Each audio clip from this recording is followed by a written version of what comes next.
Hello everyone. I take this opportunity to welcome all the learners of PGJMC and MAJMC program of Indira Gandhi National Open University. This is a session on communication concepts for beginners. As you all very well know that we have come up with Google Classrooms for all the learners of Mass Communication and Journalism of the School of Journalism and New Media Studies.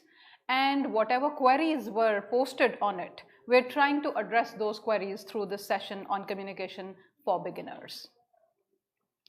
So in this session, we will discuss concepts like what communication is. I will basically introduce you to the process and effectiveness of communication, forms and barriers of communication, and I have tried to keep it as simple as can possibly be so that people who do not belong to, do not have a background of mass communication will also be comfortable understanding what we're talking about in this session. And then we will deal with all the models of communication and a few theories of communication. Though theories are more than just sociological and psychological theories, yet everything will not be, we will not be able to accommodate in this session itself, so we will probably accommodate it in the next session. The models we've tried to cover all of them, whatever are in your course syllabus that is given to you. This includes the Shannon-Weaver models, the Berlos Model, Gerbner's model, Newcomb's model, Wesley and McLeans model, and the theories that, all the theories that comprise the sociological theories and all the theories that come under psychological theories will be discussed in this session. So, introducing the concept of communication. Dennis McQuail is a famous theorist of mass communication, and he had defined communication as a process which increases commonality and also requires elements of commonality to occur at all. This means that if two people interact with each other, they get to know each other better. So the commonality factors between the two people increase. And in order to begin any kind of communication, it is important that one must have some basic elements of common about source, message, channel and receiver. You would all have read in the course material which has been provided to you in the Google Classrooms and is also uploaded in eGyan Kosh of the website of IGNOU, that whenever we begin telling you about what communication is, the entire definition and process revolves around these four elements of communication, which are source, message, channel and receiver. So any message originates from the sender or the source. This message is encoded, say for example in language, like the language I am speaking to you in, and through certain channel, we make use of certain channel in order to reach the receiver. Talking about the effectiveness is important because until and unless a communication is effective, it will not have its desired effect on the receivers. And what decides whether this effectiveness exists in any kind of communication or not? One is interpretation of the message. What I say should be the same as what you are understanding. If there is a difference in understanding of the receiver, then the message is not very effective. So one is interpretation and the second is feedback. Like I just said that the process of communication involves these four elements of source, message, channel and receiver. And the reaching of message from the source to the receiver is one-sided communication. When the receiver becomes the source and gives a feedback on that communication to the sender so that the sender becomes the receiver, this is called feedback.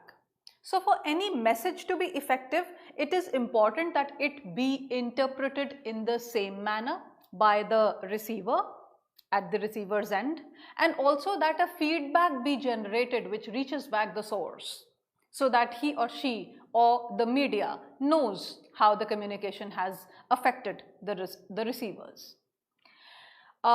Before we go on to the barriers of communication, let me also tell you about the forms. The basic forms that we always discuss are intrapersonal communication, interpersonal communication, group communication and mass communication.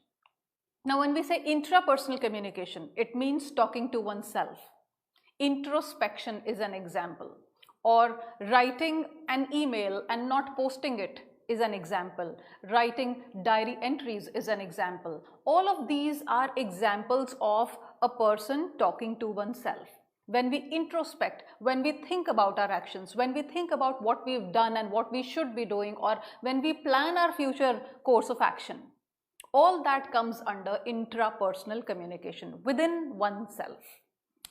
Now, interpersonal communication, you would all understand, is between two people. So whenever there is face-to-face communication between two people, we call it interpersonal communication. Also, this is the most effective kind of communication because the feedback is direct and instantaneous.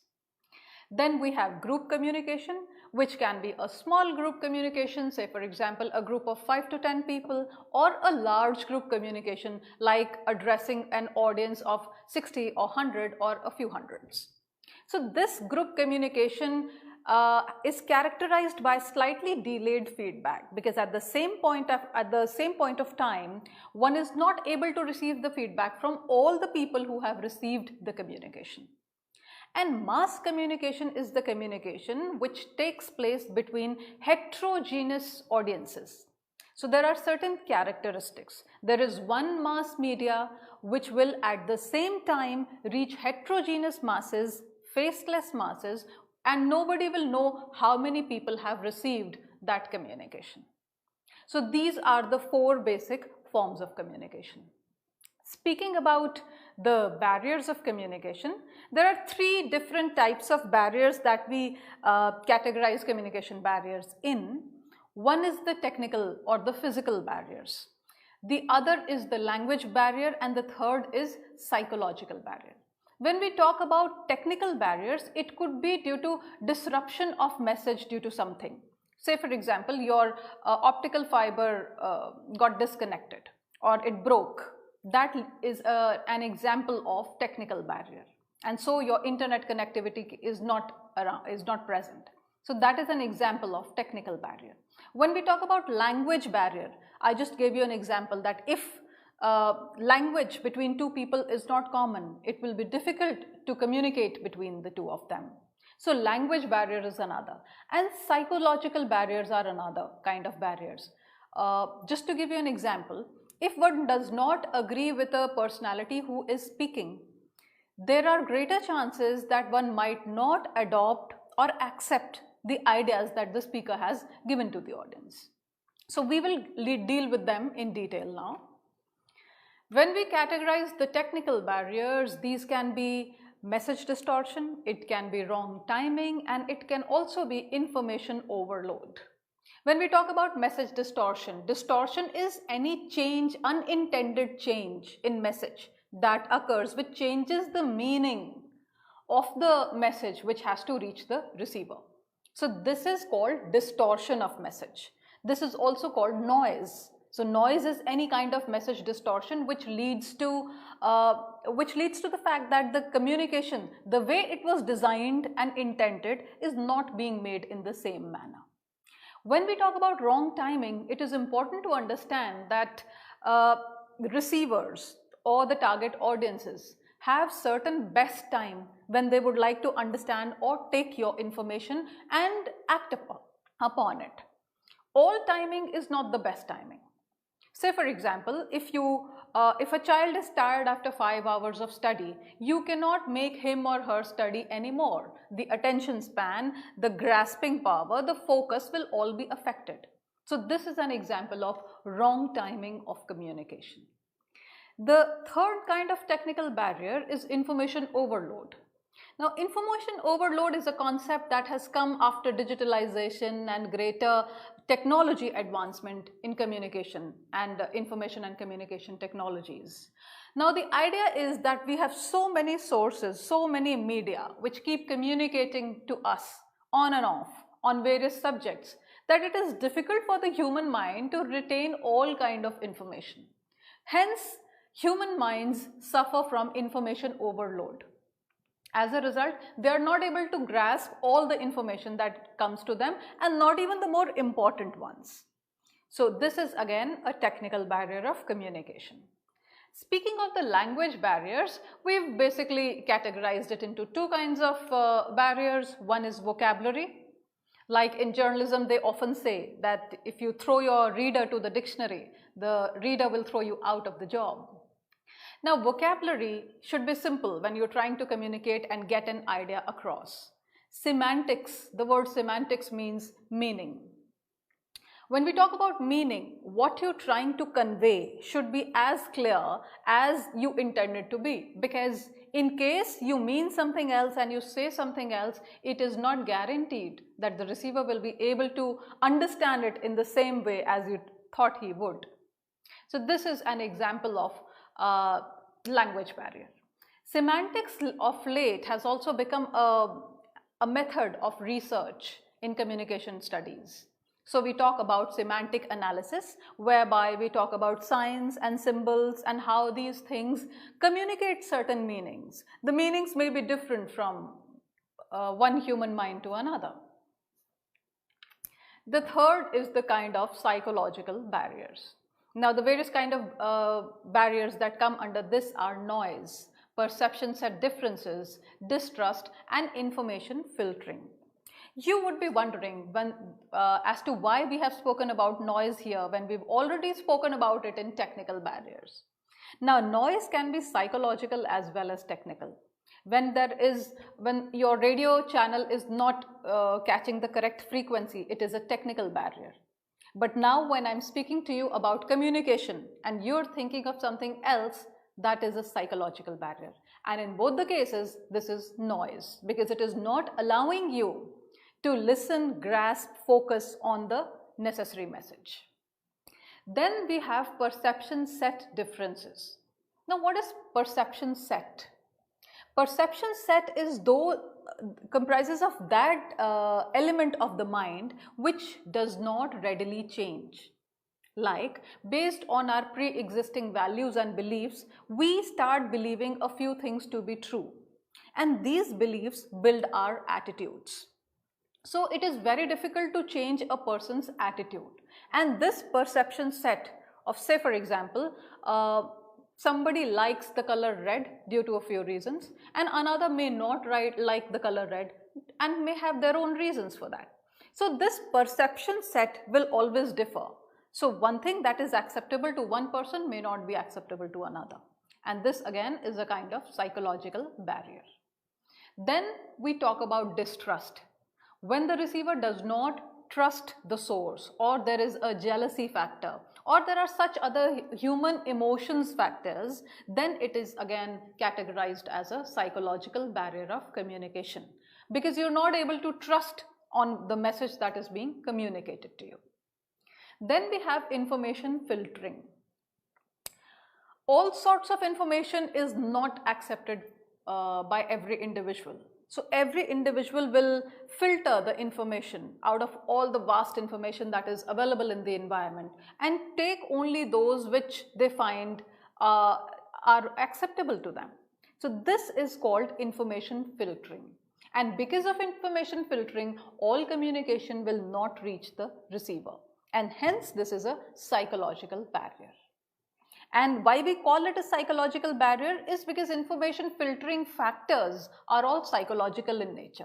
Your values, your beliefs, what you accept, what you do not accept, what seems right to you and not to the other person are all under information filtering, because they help you decide whether you will filter in the information or filter it out.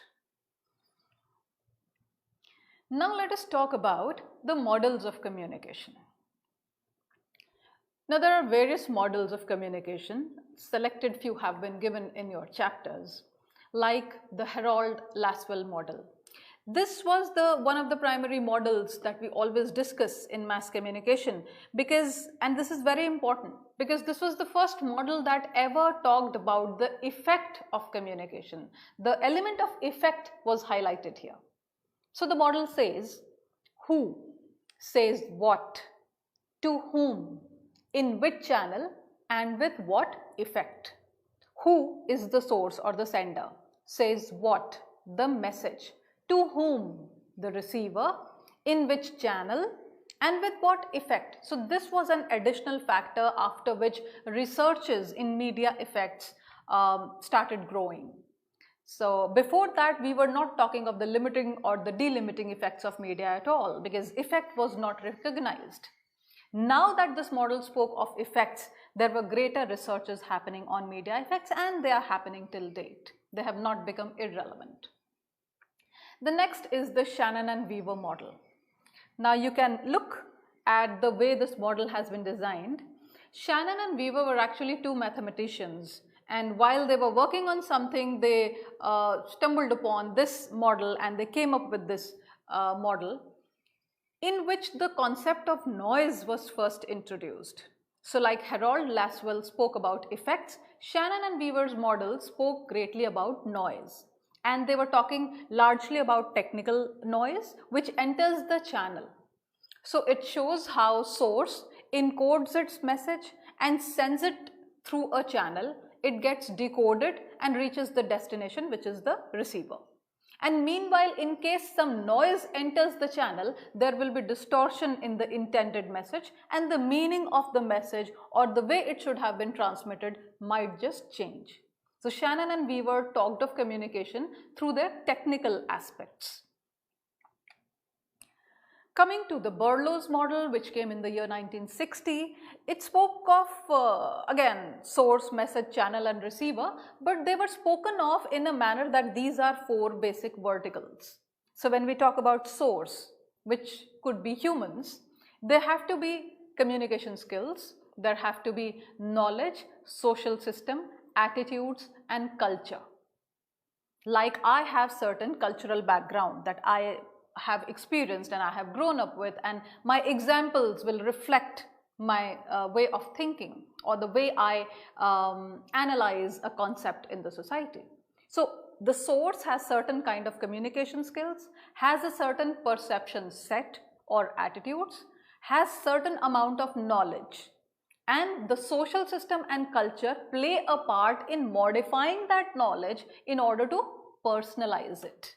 And then what about the message? Now I am the source. I am designing my message, the content that has to be processed and get over to you in a certain manner.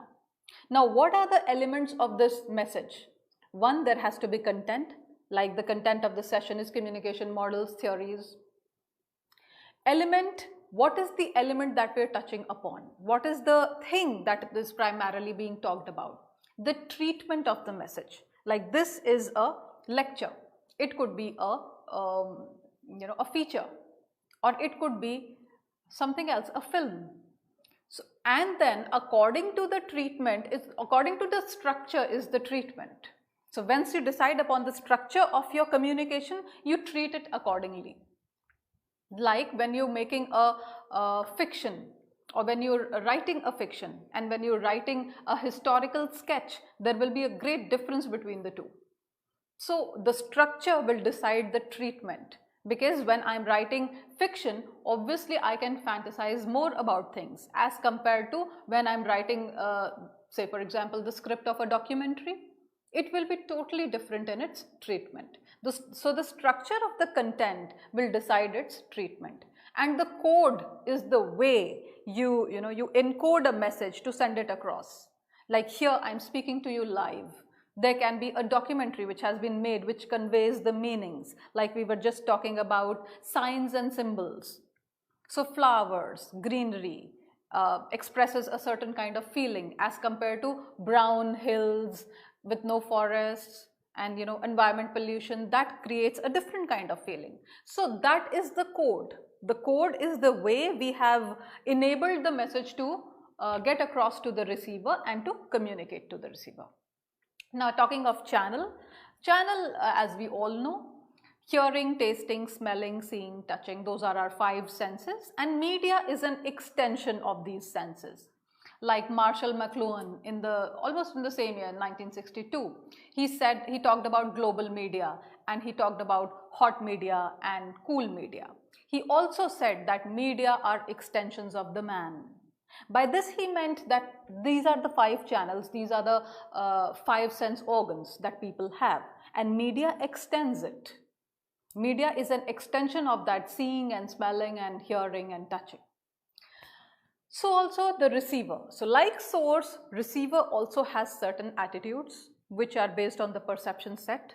They have certain communication skills, certain kind of knowledge, social system and culture.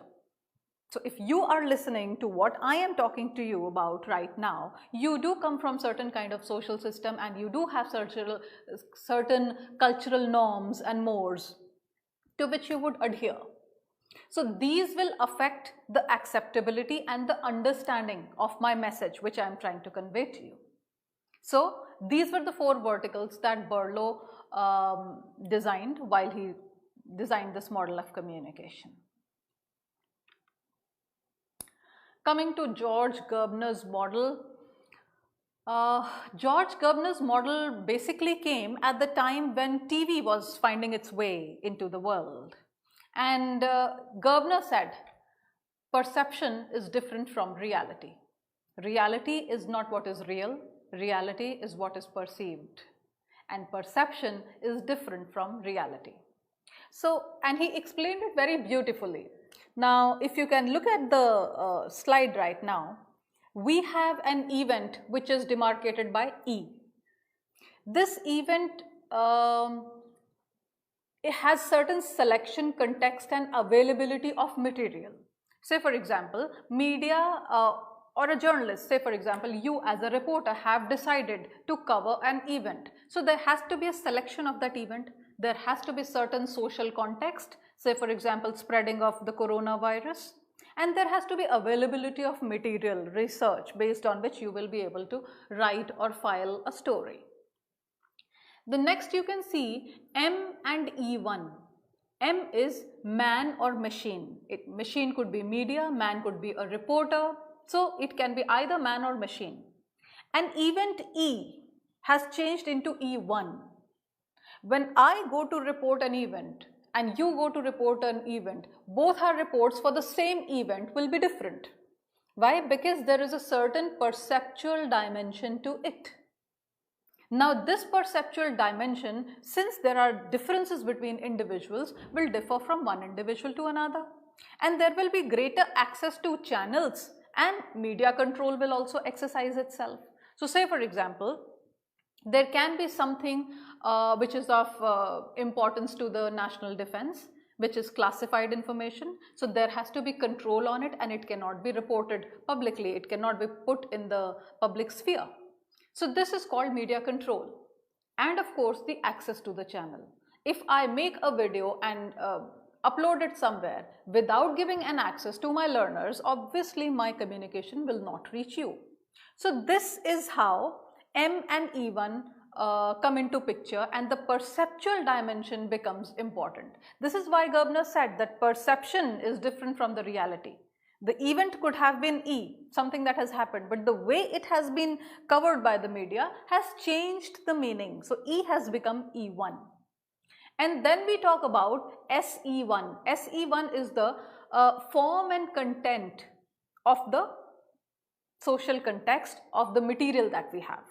So the selection, content and availability decide the form and content of the material. M2 could be, if you were a reporter, there could be a news editor who would decide whether this story will go into the papers or not go into the papers, whether it will be covered, whether it will be cropped or whether it will be completely, whether it will not be given any space or any prime time. So ME2 is the receiver's perception of E. M2 is the news editor and ME2, M is the receiver. E2 is the way it has been edited because the story has been filed. Then it will be edited and then it will reach the audience. So E1 has converted into E2. So this is quite like this game of Chinese whispers, whereby one person begins with telling a message to one person and there is a group of say 5 to 8 people. By the time it reaches the last person, it changes the meaning and form completely. So ME2 is the receiver's perception of E. The event that took place was E. It changed itself into E1 and now what has reached the audience through the media, via media, is E2. in the light of their social cultural experiences. So this is the reception or consumption end of this communication. So this was the Gerbner's model. Newcomb's ABX model is an interesting one from the point of view of interpersonal communication, because it spoke about internal relations and how these internal relations are interdependent. Equilibrium would exist if A and B would have similar attitudes towards X. Now, I will just give you an example. Let us imagine A and B are two people, and X could be a place or a building or an idea or any such thing for that matter. Now, A's relationship with X will affect A's relationship with B as well as B's relationship with X. So say for example, X is a place that A likes to frequent very often. It could be a park, and I might like to go to the park very often. Now it would either mean that because A and B are friends, either B will also start frequenting the park since I go there every evening, or even A will stop frequenting the park since B does not like X. So this is the interconnection, how the interrelationships and the equilibrium, whether the friendship stays or whether they break off, would decide what kind of attitude they have towards X. X could be a library, X could be an educational institution, a hospital, anything that you can think of, right? And say for example, A continues to like X and B continues to dislike X, then the relationship between A and B would break. It would be disturbed, the equilibrium will cease to exist. So this is the Newcomb's ABX model. And now we come to Wesley and McLeans model. This model largely talked about existence of filtering mechanism in news. That is what it basically spoke about. So it talked about C. C is this filtering mechanism in news. A, C, B, as you can see in the diagram, is the way news travels from the media to through the reporter to the receiver. Now you can see there are a number of events that are taking place. Those have been demarcated as X, X1, X2, X3, X4, anything. So a number of events take place in a society, and A is a reporter who decides to cover a few out of them. Then there are some kind of news which would reach the news organization directly, which is C, which also has the filtering mechanism of news. So when it reaches the news organization directly, C and all the gatekeepers, be it sub-editor, be it the news editor, if they are all going to decide whether this news can be carried forward or it should be killed. And once it is decided, so in the final shape, the newspaper or the radio program or the TV news bulletin reaches B. B are the receivers of media. So once it reaches B, B sends out its feedback. So B will either, like say for example, during the time of new coronavirus, a lot of information related to the virus has been coming on WhatsApp, has been being shared through various means, emails, so on and so forth. Now whether B believes them or does not believe them, whether it pays adequate attention to it or does not do that, will also decide the kind of feedback B is giving. So one is that B gives the feedback back to the media. The other, it takes the message forward. Like if we agree with certain kind of messages on WhatsApp, we forward them. So this is the feedback. So feedback comes from B to C as well as B to A. So while you are communicating with the source, you're also communicating with the media or the channel which is talking about it, highlighting it, discussing it, and bringing it to public sphere. So this is the Wesley and McLeans model. It talked about the filtering mechanisms that exist when news is, shaped up in order to be presented to the receiver, and the way it all happens, and the way feedback travels from the receiver to the channel or the news organization office, as well as from the the receiver to directly the person who has covered the news, the reporter, the journalist, whoever. Now we come to the theories component of mass communication. First of all, it is important to understand why should we study theories. Now look at the postulates that have been put here on the slide. They say that media messages are bombarded on the audience right from the beginning of the day. So the moment you start coming in contact with media, you see a lot of newspaper ads, you see billboards and hoardings, radio announcements, so on and so forth. Then how do you know whether to believe or not to believe? Media dictates our choices. They influence us within our own personal, social and cultural systems.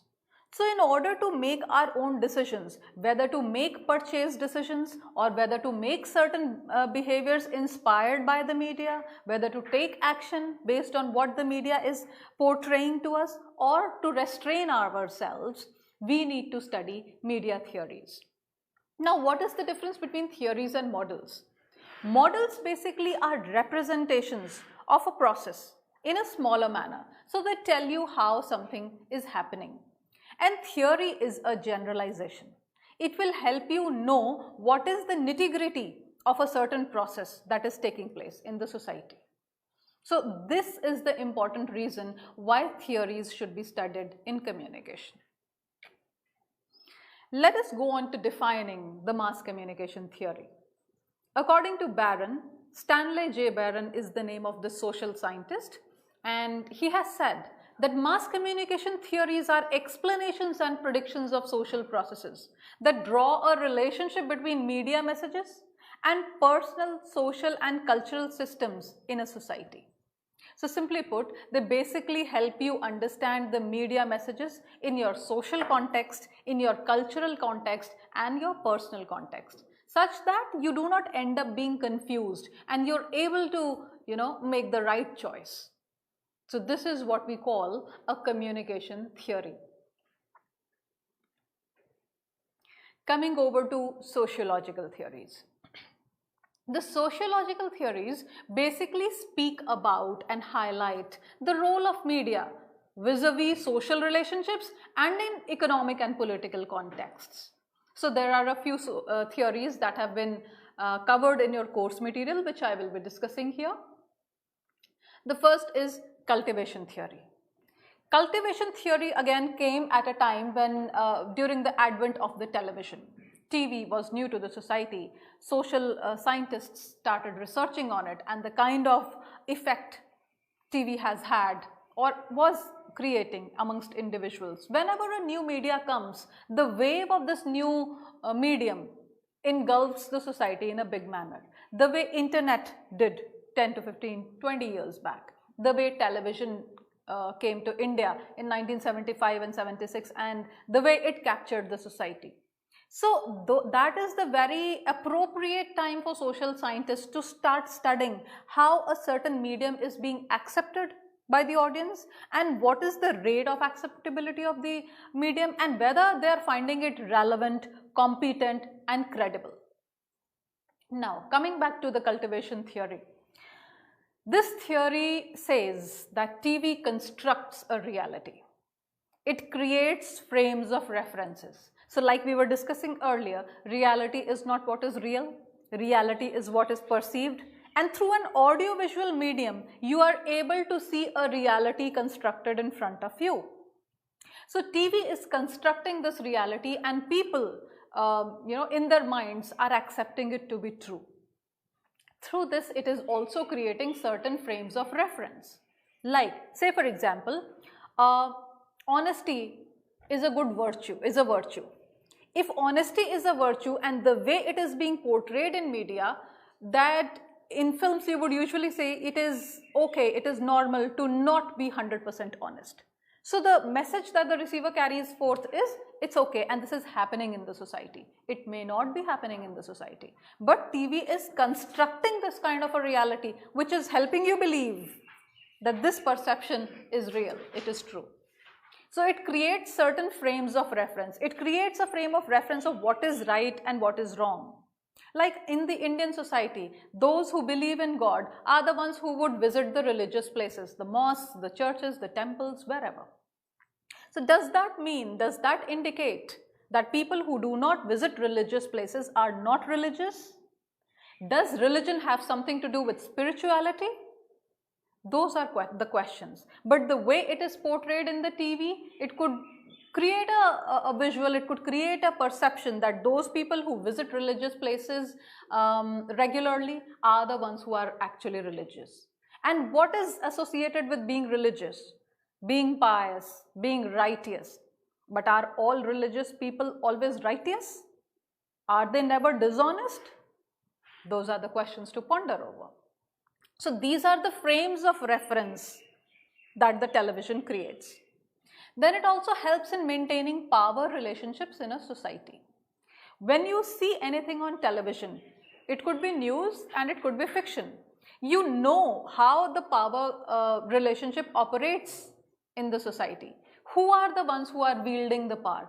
Who are the ones who are the social elites? And how is it that they are able to impress their point of view upon the large majority whose point of view could be different from what people in power believe? And yet they are able to get across. So this is again depending on the cultivation that television has created amongst the audiences. Then this theory also said that the observable and measurable changes due to television are small. So we cannot be scared of a medium because we think that they are creating a perception which is different from the reality. We just saw in the previous model, even when a reporter goes out to cover a news, he covers it with his or her own perception, which is again different from the reality. But that by no means has a permanent impact, a permanent effect on the minds of the audiences. So cultural theory brought into light a lot of important points regarding perception, the medium, the reality, the portrayal.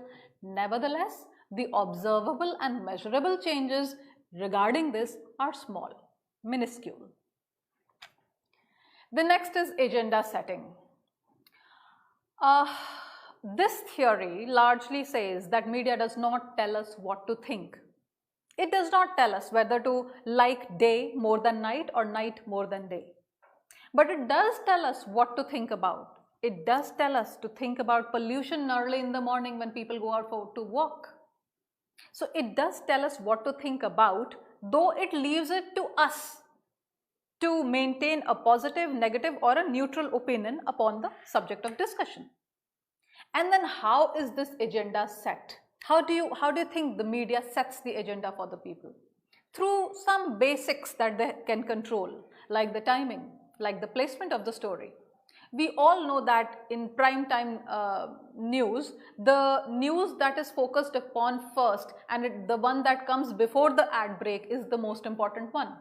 Who taught it to us? Nobody. But it is the placement of the story which made us decide that this is the more important news. And we have always seen all along in these years that the more important news find greater time and they are placed first in the bulletin. So also the same goes for newspapers. And then the timing is important.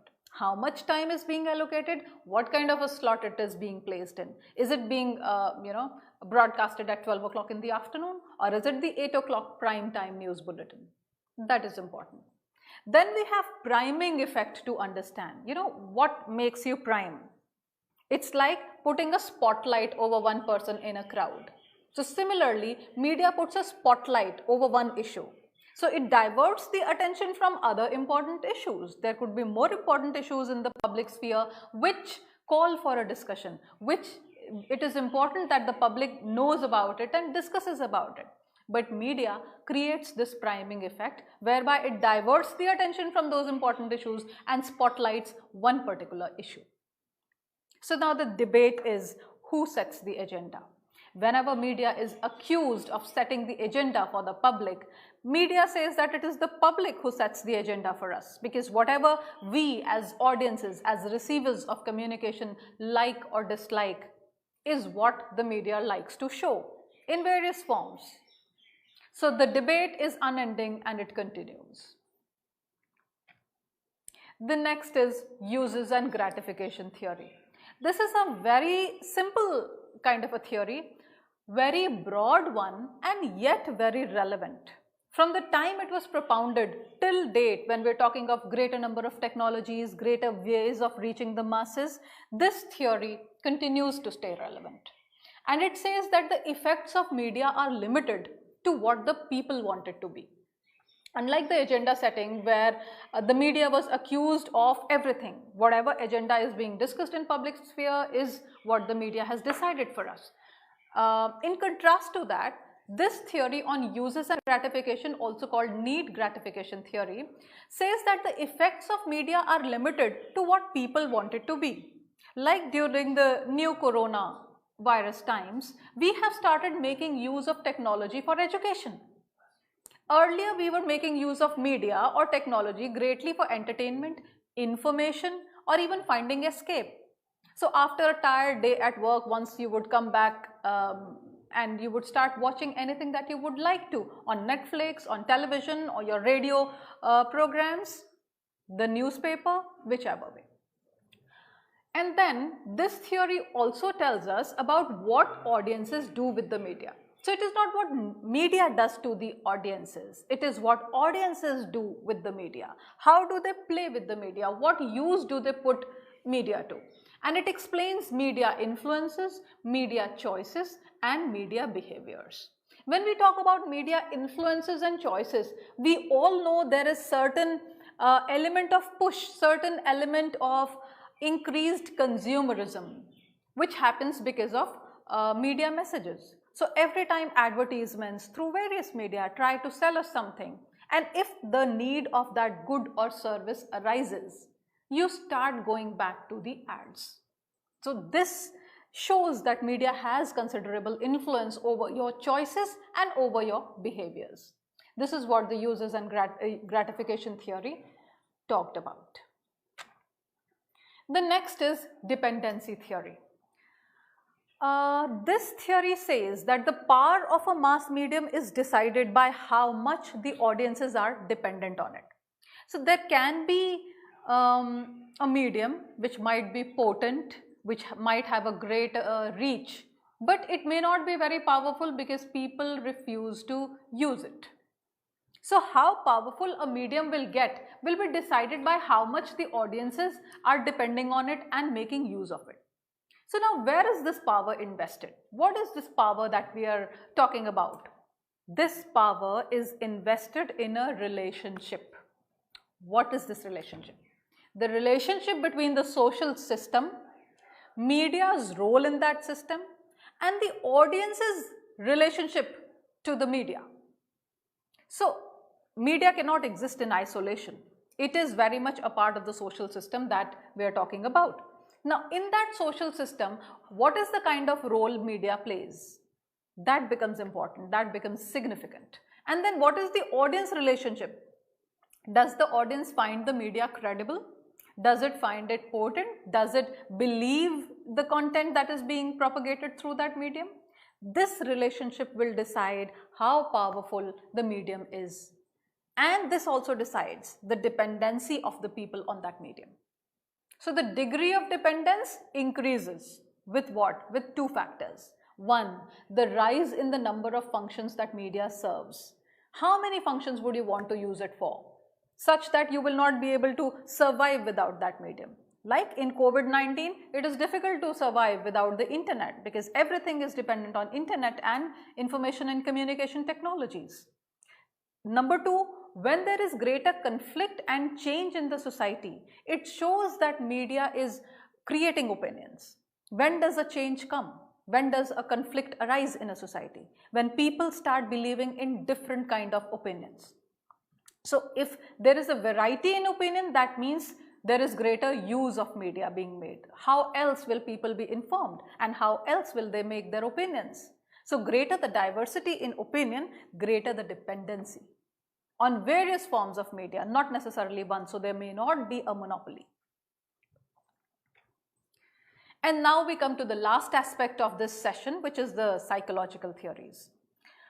The psychological theories will be, say for example, we're talking about the attitudinal change theory.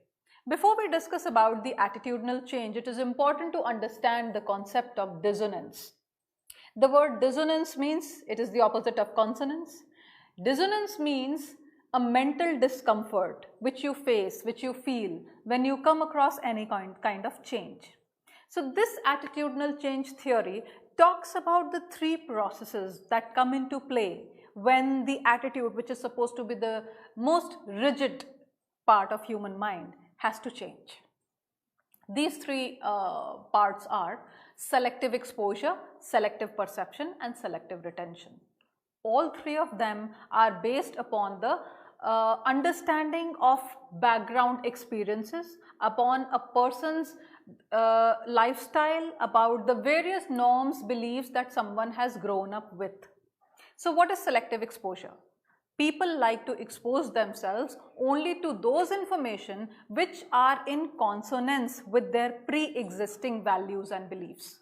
So if I have grown understanding that it is important to listen to bhajan in the morning, that will be anything that is pertaining to that bhajan or yoga or pranayam in the morning will drive my attention and my behavioral change more as compared to the others. So I would like to expose to that kind of an information more. Then out of the large number of information that you have exposed your mind to, there will be selective perception. There will be a smaller bit of it on which you would really give a thought. Like if you are a believer of Ayurveda, you would like to go back and figure out whether a certain kind of herbal product or an Ayurvedic product worked or did not work in a certain disease. Out of all that you have perceived, still lesser is what retains in the human mind. So the rest gets lost.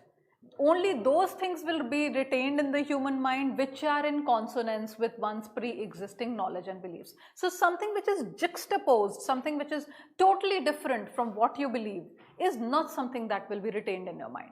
So all three concepts, all three steps, the exposure, the perception and the retention, will depend on your pre-existing values and beliefs. And these three together will bring about an attitudinal change for a human mind.